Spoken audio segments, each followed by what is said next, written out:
What was the first fear? Not the blind panic of falling into night, but the sharp, immediate catch of the breath when something in the dark returns your stare. Across deserts, jungles, caves, and shorelines, millennia of human hands have made images that answer back. Stone eyes meet our eyes. Painted faces fix us with an expression meant to endure. Sometimes those gazes are deliberate, carved, painted, sealed. Other times they survive by accident, a fragment in a museum drawer, a weathered fresco in an outcrop no one visits. Yet the reaction is the same. The past looks back, and for a moment we feel tiny beneath that attention.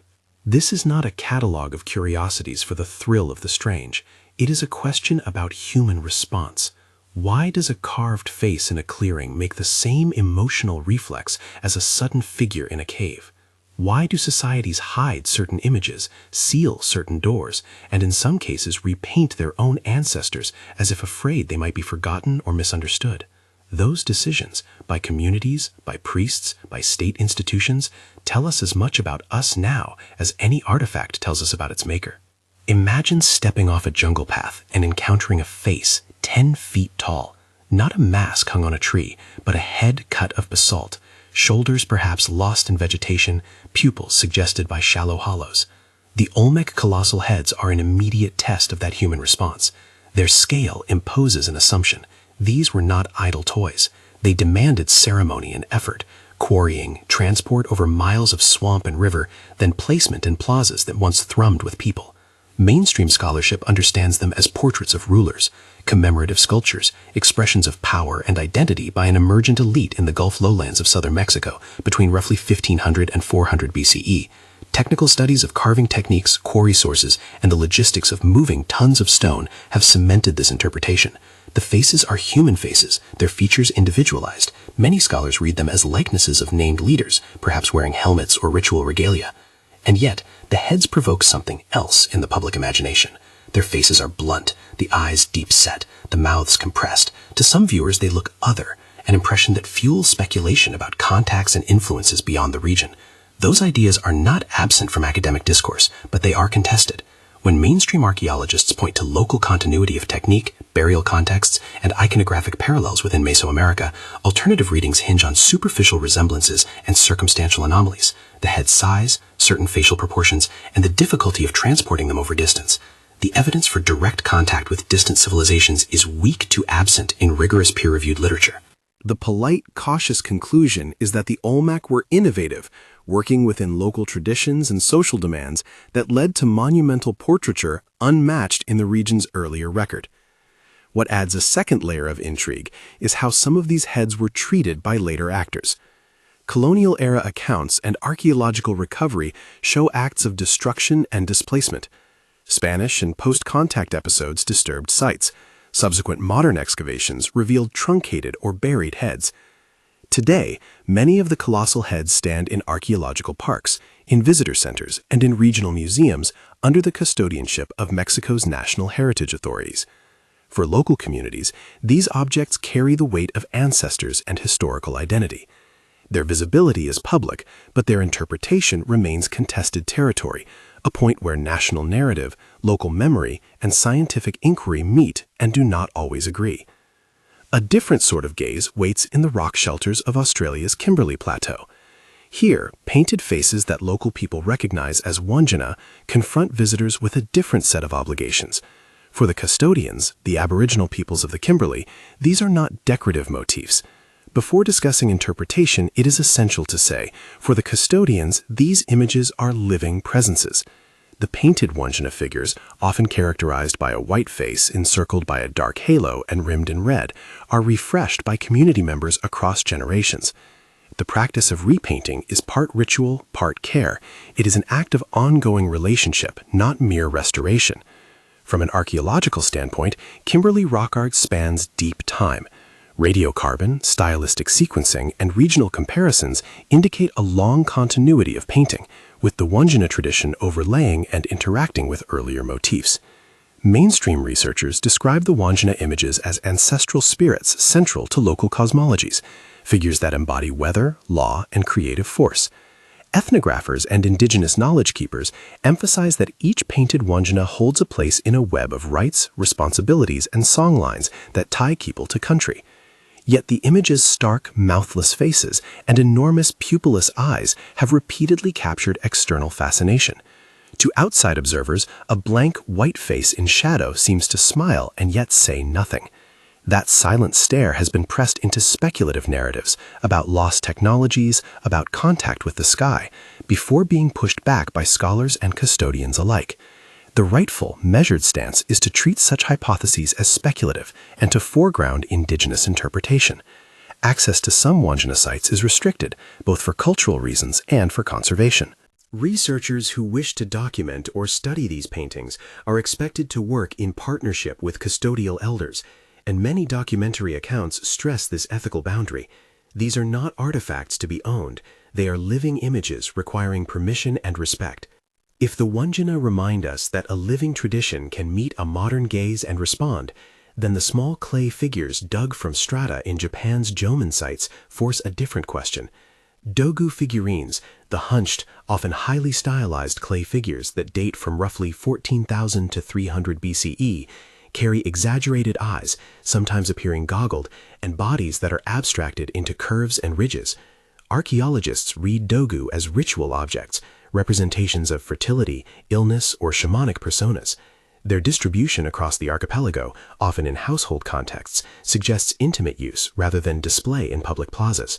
Scientific analyses of clay composition and stratigraphic contexts place dogu firmly within local cultural trajectories over thousands of years. Outside the academic field, images of certain dogu, particularly those with large, rimmed eye forms, have been reinterpreted by hobbyist writers as evidence of contact across vast distances, or even as testaments to otherworldly visitors. These claims are a clear example of how visual resemblance can generate narratives far beyond what the material supports. In peer-reviewed archaeology, the dominant explanation remains cultural practice. The eyes and shapes of dogu are symbolic, likely tied to ritual performance and social meaning within Jomon communities. Many dogu are curated in Japanese museums and university collections, studied and sometimes lent for exhibitions. During wartime and subsequent upheavals, several pieces were moved, sold, or lost. The provenance record for some specimens is incomplete, and gaps in documentation open a door for speculation that must be closed by careful research, not by leaps of imagination. Not all gazes are grand or monumental. Some meet us at hand level, small enigmatic objects that look like toys but were probably charged with significance. In the cradle of Mesopotamian civilization, clay figurines from the Ubaid period show shapes and motifs that resist tidy classification. The Ubaid era, stretching from roughly 6500 to 3800 BCE, left behind small figurines whose features sometimes seem stylized in ways modern eyes read as non-human, elongated heads, almond eyes, or body proportions unlike those of the living. Mainstream Mesopotamian archaeology treats these as ritual or symbolic representations, votive figures, domestic talismans, or icons within cult practice. Their ubiquity in domestic contexts points to a role in everyday life that later city-states monumentalize differently. Some commentators, seeing odd shapes and stylized faces, have argued that Ubaid figurines suggest imagery of reptilian beings or non-human intelligences. Those readings tend to rest on visual metaphor rather than context. The archaeological consensus emphasizes continuity with regional symbolic vocabularies and warns against imposing modern categories, like the expectation of literal aliens, onto ancient imaginations. During the late 20th and early 21st centuries, conflict and looting in Iraq fragmented museum collections. Some Ubaid material remains in international collections, while other pieces are unaccounted for or have damaged provenance. That uncertainty fuels interest, but academic caution demands that loss of context limits what we can responsibly claim about origin and meaning. In the dense forests and limestone outcrops of North America's Appalachian region, folklore introduces another kind of fearful look, the stories of moon-eyed people, a term that appears in Cherokee oral history and later accounts. These accounts speak of a people for whom night held different meaning, who were said to have paler skin or different visual habits, an assertion entwined with colonial-era contact narratives and later myth-making. Material evidence tied directly to such legends is sparse and disputed. Small carved stones and peculiar features found in certain locales have sometimes been presented as physical traces of those stories, but mainstream archaeologists urge caution. The dominant interpretation frames these tales as part of a rich oral tradition that may encode memory, allegory, or political instruction rather than straightforward ethnographic record. When outside writers attach a cluster of figurines or stone objects to a legend, the heart of the problem is often provenance and context. Who found the object?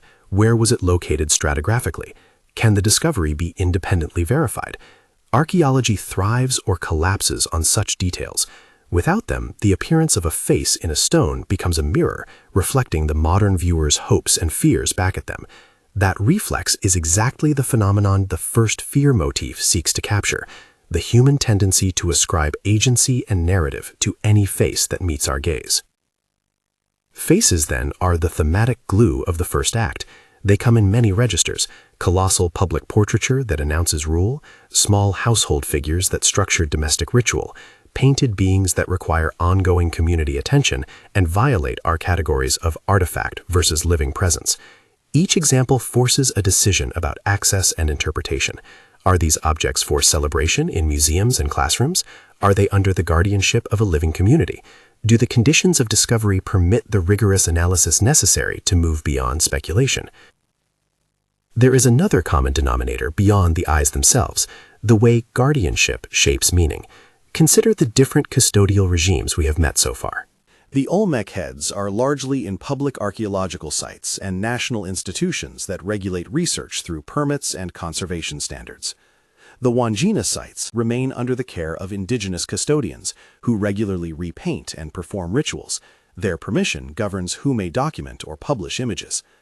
Dogu are curated in museums and university repositories. Some have well-documented excavation records. Others have been circulated through private collections. Ubaid fragments may be divided between well-catalogued museum holdings and pieces of uncertain provenance, lost to the upheavals of modern conflict. Those lines of custody matter because they answer an ethical question as old as excavation itself: who owns the past? For communities who live with these images as part of an ongoing lifeway, ownership is not an abstract legal category, it is a living responsibility. For national institutions, stewardship comes with a duty to preserve and make accessible. For independent researchers, it is a promise to do no harm. When access is restricted, the reason may be conservation, or cultural sensitivity, or simply an unresolved legal claim. It is tempting for seekers of mystery to read restriction as concealment, imagining cabinets locked against the public so unknown truths remain hidden. More often, the motives are mundane and defensible. Fragile pigments deteriorate when photographed under hot lights. Human remains cannot be exhibited without consent. Objects tied to sacred practice must be treated according to the wishes of those who hold them as meaningful. Even when access is available, the historical context of discovery can frustrate clear interpretation. The story of many artifacts is the story of imperfect recovery.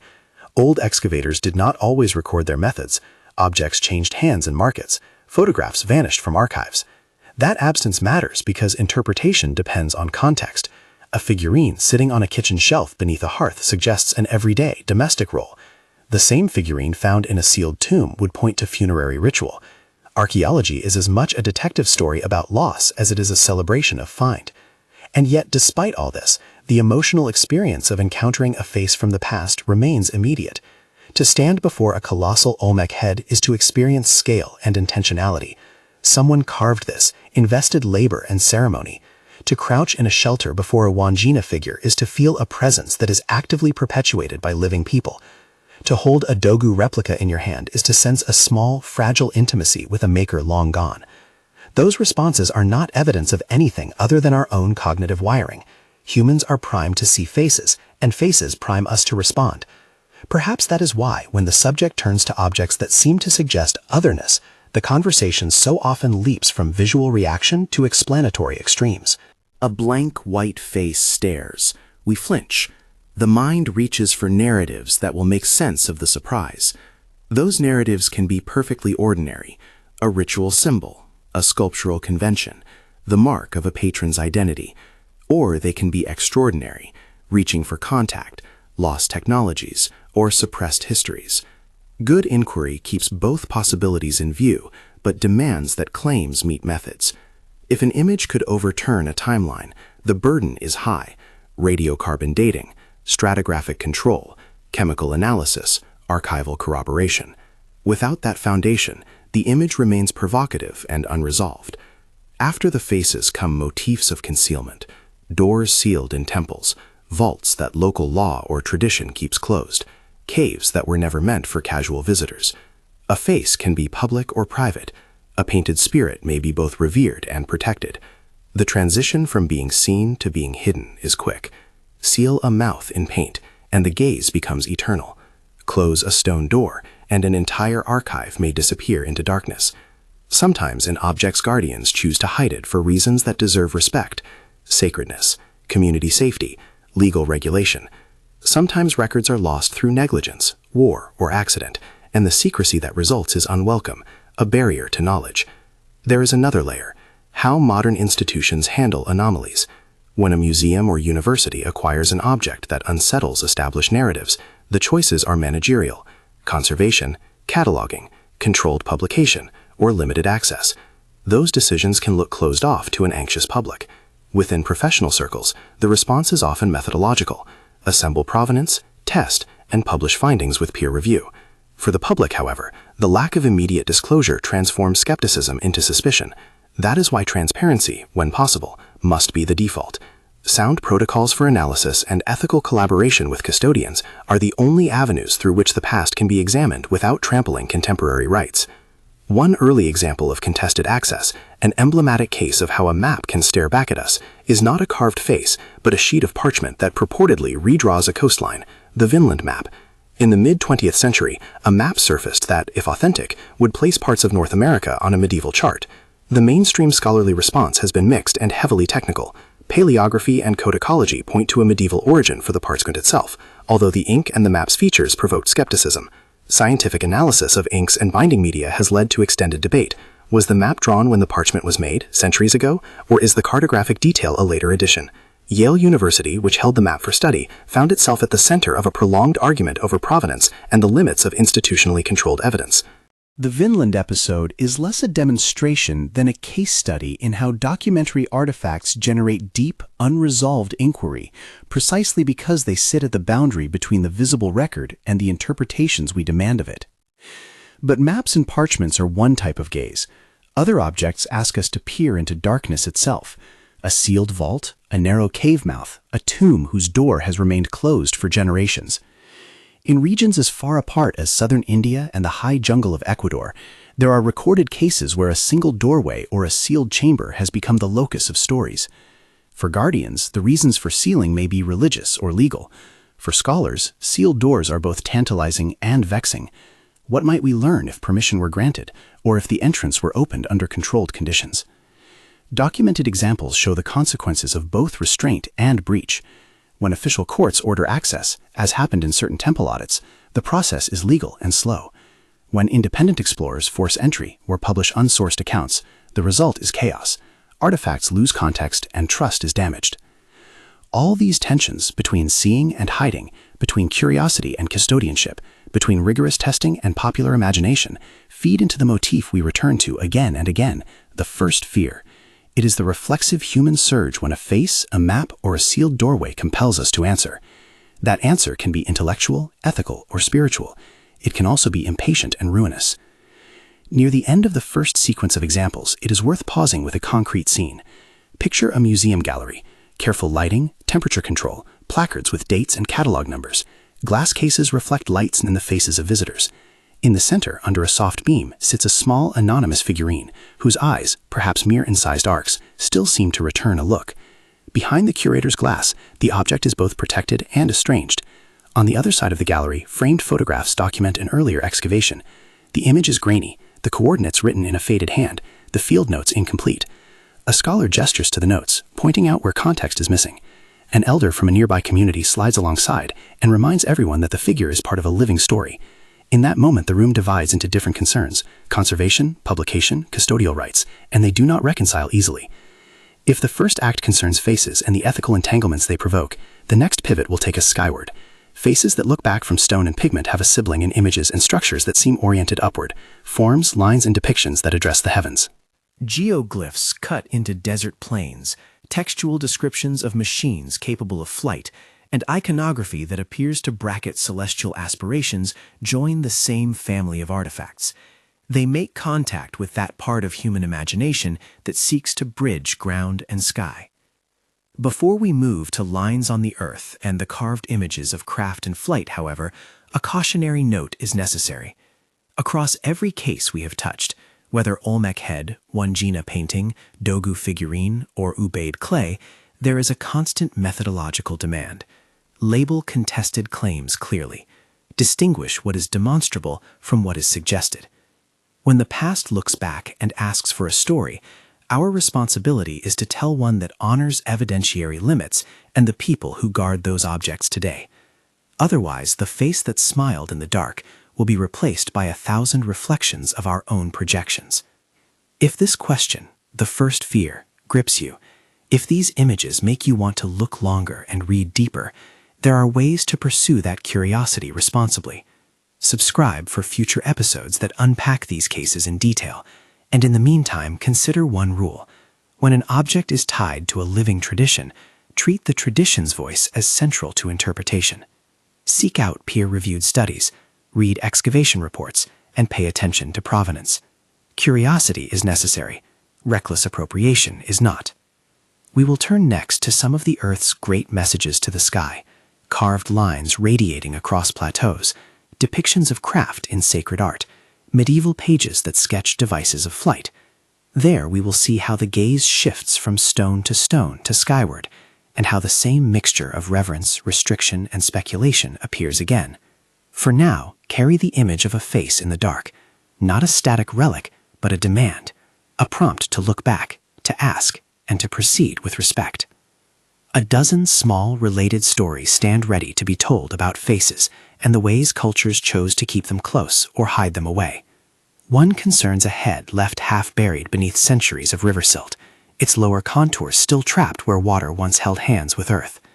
Another involves elders who, before repainting the shelter's white visage each generation, recite a litany of names that connect the image to ceremony and law. In a Japanese collection, a dogu labeled only by an accession number sits under a tag that records a donor but lacks excavation coordinates. In Iraq's southern mounds, a clay figurine catalogued by a museum official vanished during conflict years, its photograph the only trace left in a ledger. Each fact, buried lower jaw, ritual repainting, missing provenance, vanished artifact, carries weight. They are not puzzles to be immediately resolved. They are the evidence of how the past arrives to us, fractured, mediated, policed by memory and by modern institutions. They are also the conditions under which modern seekers must act. The fear that first hit our ancestors when a face met their own was a biological alert. Our modern version of that moment is intellectual and ethical.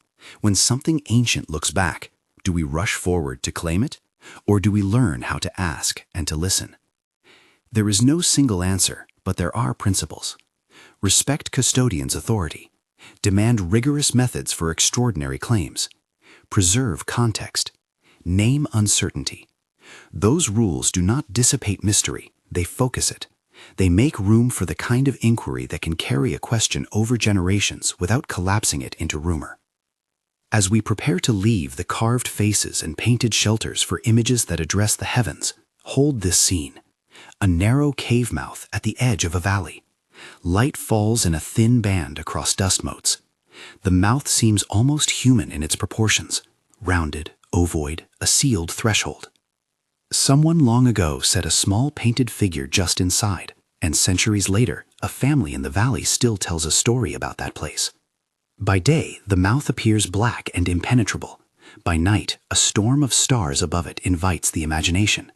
It is a site where two directions meet, inside and up, and where the first fear is not eased but redirected. What will we find if we cross that threshold? Light narrows, a line etched into plain becomes a sign. A figure carved on a sarcophagus suggests motion. A map held up to light redraws a coastline different from the story you learned in school. The gaze moves upward, from carved eyes in plazas and shelters to marks on the earth and pages scratched with lines that seem to answer the skies. If faces make us flinch, then these skyward signs make us tilt our heads. They ask in a different register, who sought the heavens, and why did they draw that desire into stone and pigment? On the Peruvian plateau, the lines of Nazca stretch outward across a dry plain like a language flattened by wind and time. From ground level, they can be hard to parse. From height, they resolve into long, often simple figures: birds, monkeys, long straight lines that march for miles. The geoglyphs were made by removing darker surface stone to reveal lighter ground beneath, a subtractive practice that leaves impressively durable marks. Mainstream archaeology dates the Nazca geoglyphs to roughly 500 BCE to 500 CE and places them within a ritual landscape. Scholars emphasize processional pathways, water ritual symbolism, and a cosmology that tied the earth to seasonal cycles. Aerial visibility may have been incidental to large, slow-moving ceremonies carried out on the ground. In that view, the lines are expressions of communal action and landscape-scale ritual, not messages intended for some hypothetical viewer in the sky. Yet the Nazca Plain has also become one of the modern era's favorite canvases for broader speculation. When a simple humanoid or an elongated animal resolves from the plateau, it is easy for the imagination to leap to the idea of an intended aerial audience. Fringe readings have described the lines as beacons or landing guides, and their scale has been used to argue for some kind of long-distance communication. Important to stress, those claims rest primarily on metaphor and inference rather than on firm archaeological evidence. Systematic mapping, radiocarbon dating of associated materials, and ethnographic analogies tend to favor interpretations rooted in ritual practice. The lines are public heritage managed by Peruvian authorities. Flights for aerial photography are regulated, and conservation concerns have restricted access where vehicle traffic or tourism threaten the fragile desert crust. A different set of skyward gestures appears not in the earth, but on pages and temple walls. Across cultures and eras, human scribes and artisans have produced images and texts that, taken at face value, describe devices capable of movement through air. In South Asia, Sanskrit epics like the Mahabharata and the Ramayana contain passages describing vimanas, vehicles that fly between distant places, described with materials, fuel, and mechanisms. Mainstream scholarship approaches these descriptions as part of a long mythic and poetic tradition. The Vimana texts function within cosmology and kingship narratives. They are often richly symbolic, a literary space where kings, gods, and heroes move between worlds. Linguists and philologists unpack layers of metaphor and later interpolation. Technical readings that interpret Vimana passages as literal blueprints are treated as speculative. They belong to a popular genre that stretches literary description into technological assertion without the kind of physical evidence archaeology requires. The medieval record in Europe supplies its own set of visual puzzles. Manuscripts and carved panels sometimes depict objects that, to a modern eye, resemble contrivances in the sky, cages of smoke, hovering discs, or panels around sacred figures. Scholars caution that medieval art is highly symbolic. Halos, mandorlas, and radiating devices signify sanctity or divine presence. When the iconographic vocabulary is read out of its symbolic context, ordinary medieval ornamentation can be misread as reportage of mechanical flight. The reliable interpretive route is contextual. Who commissioned the work? What were its liturgical functions? And how did contemporary viewers understand the imagery? Taken together, medieval furniture for the sacred and poetic descriptions from ancient epics show a human concern that is not primarily about technology in the modern sense. It is about presence, power, and the movement of divine or royal persons across worlds. Between the lines on plains and the ink on parchments sits an object of a different order, a map that would rearrange contact history if it were what its advocates claim. The Vinland map arrived in the scholarly eye in the mid-20th century with the quiet power of a single sheet. If authentic, as a medieval cartographic rendering of North America, Vinland, it would shift the narrative of Norse contact into a mapped, documented medieval context rather than an outlying saga's only possibility. Mainstream scholarship has treated the Vinland map with intense scrutiny because the stakes are so high. Paleographers have examined the parchment, chemists have analyzed the inks. The parchment itself has been dated to the medieval period, a fact that complicates easy dismissal. However, some ink analyses have produced results inconsistent with inks expected of a genuinely contemporary map.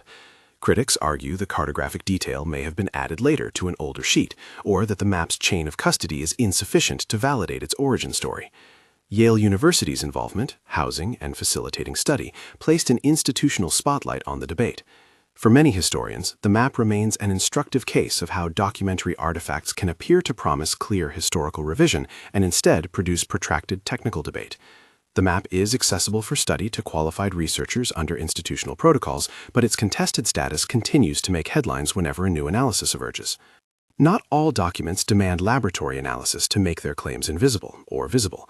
In archive rooms and dusty storerooms, fragments of parchment and papyrus sometimes turn up with tantalizing marginalia or diagrams. A cluster of fragments once reported to scholars in a Middle Eastern archive suggested curious references to acoustic techniques and the resonance of stone. These fragments, if they existed in the form claimed, could inform our understanding of ancient technology and ritual practice. The responsible approach is to treat such reports with caution. Where fragments are missing, descriptions rely on second-hand notes, or original inventories have gaps, historians suspend judgment. Papers described without verifiable physical traces sit at the boundary between legitimate archival ambiguity and rumor. Their emotional appeal is obvious. A lost codex promises a lost method, an overlooked craft, or a buried technique. The historian's job in such cases is painstaking reconstruction, locating corroborating catalog entries, letters, or acquisition records before narratives about lost mastery are allowed to take hold. Maps and texts can stare back with the authority of words. But there are other doors that remain closed for entirely different reasons: vaults that law or tradition keep sealed, caves whose mouths guardians refuse to open, chambers whose contents are protected by ritual prohibition. These places are where the question of access becomes most immediate and most fraught. The story of a supposed subterranean metal library in Ecuador begins with Juan Moritz, a figure who described in the mid-20th century an extraordinary discovery: a series of chambers carved beneath a mountain, lined with metal plates etched with unknown characters.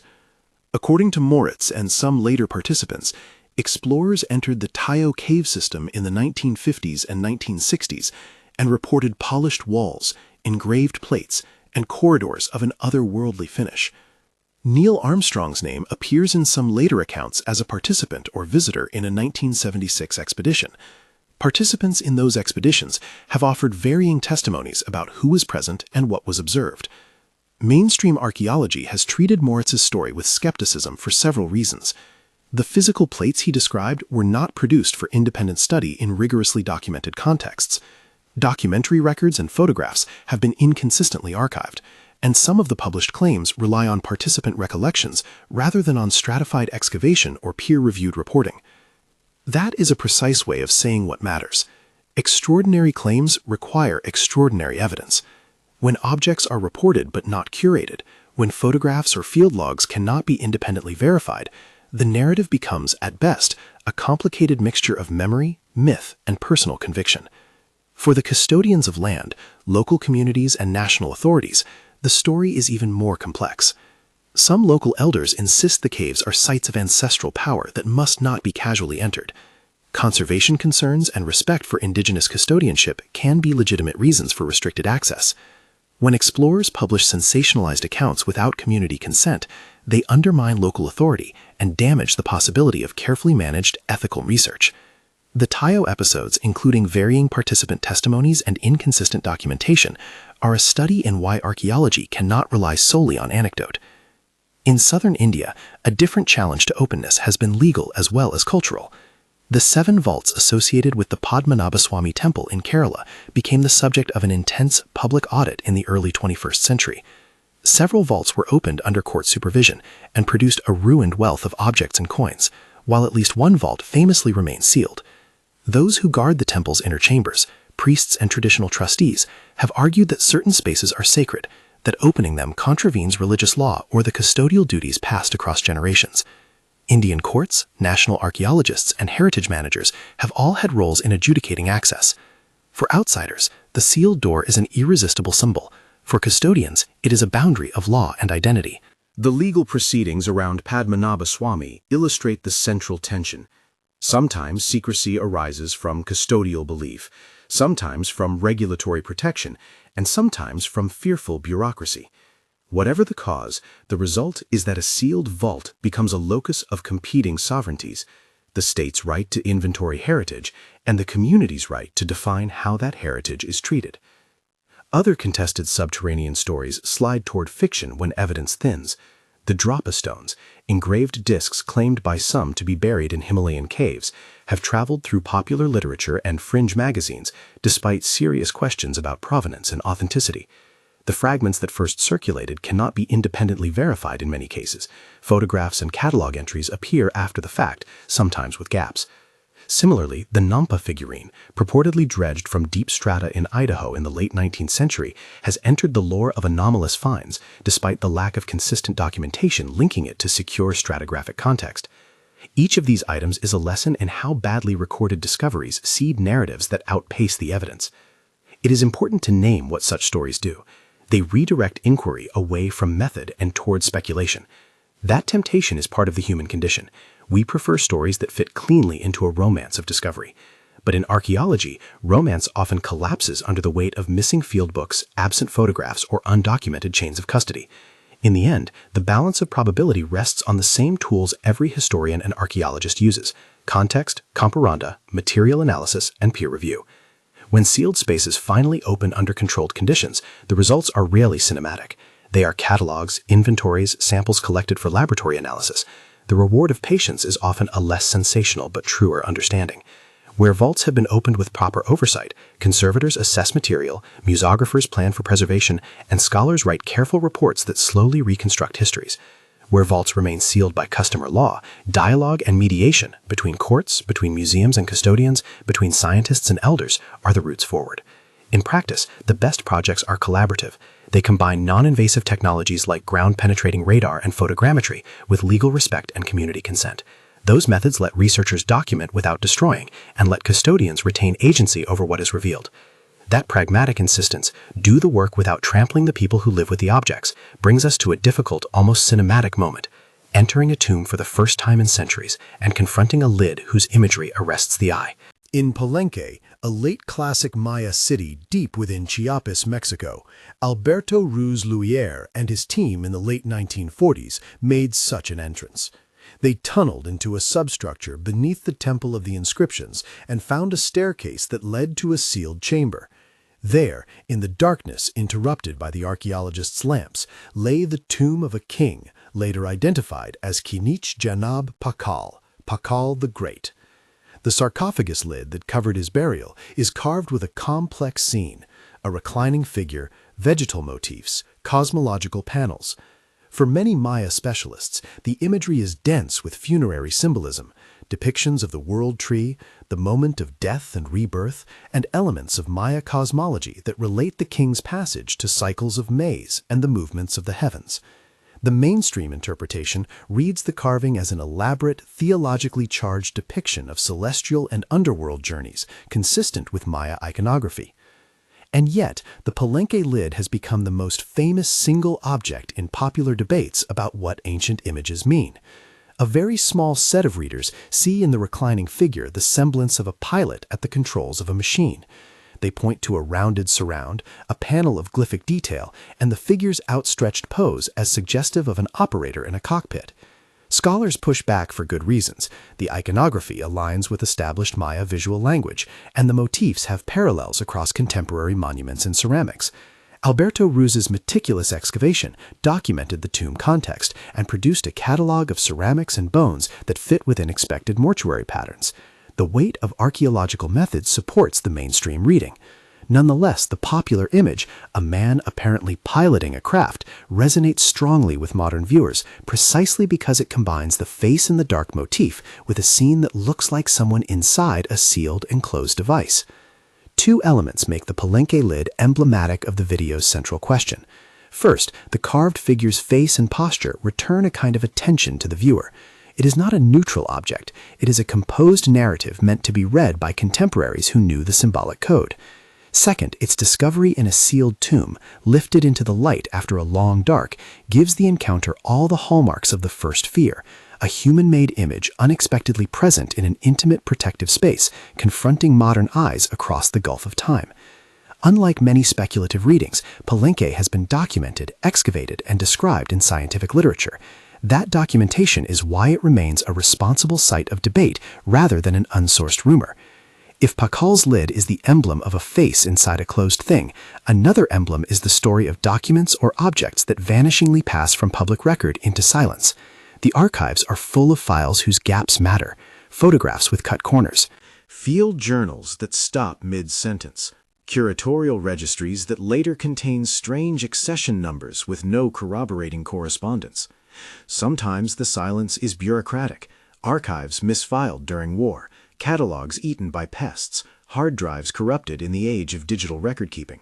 Sometimes the silence is deliberate. Regardless of cause, the voids change how claims are assessed. They force historians to triangulate from other sources, letters, contemporaneous publications, legal records. They demand humility. When raw data is lacking, the best response is not to fill blanks with romance, but to intensify the search for corroboration.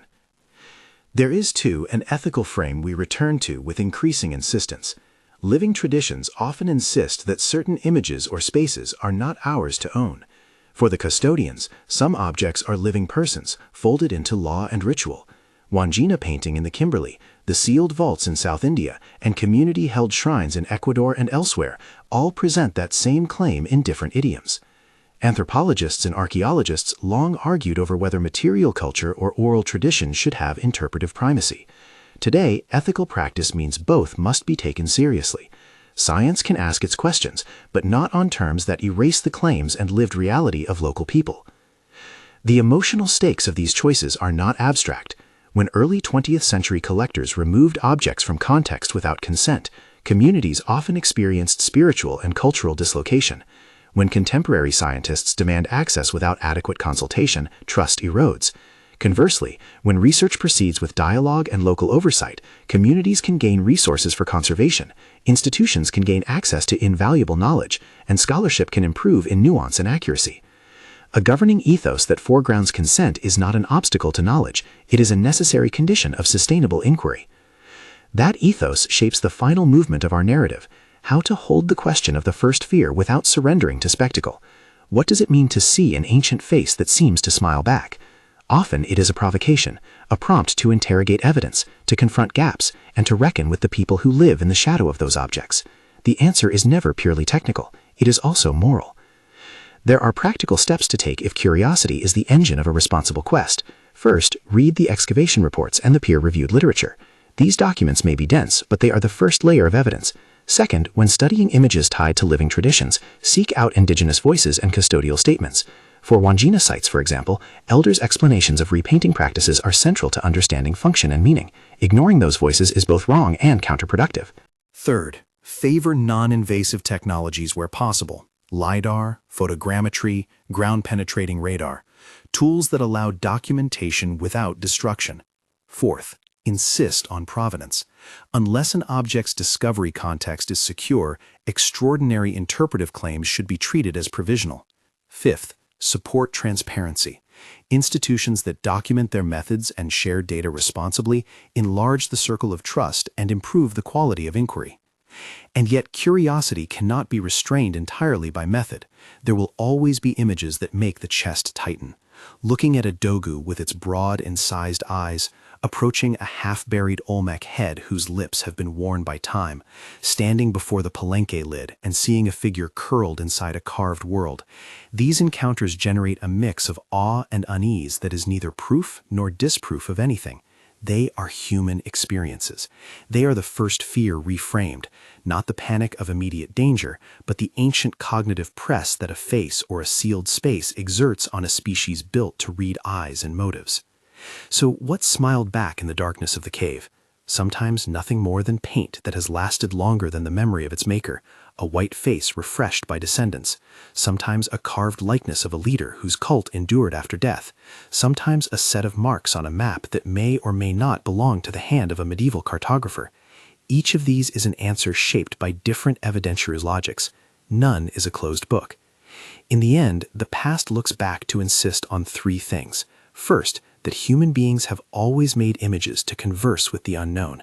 Second, that those images can be both intimate and monumental, handheld tokens and landscape-scale gestures, and each registers a relationship between maker and world.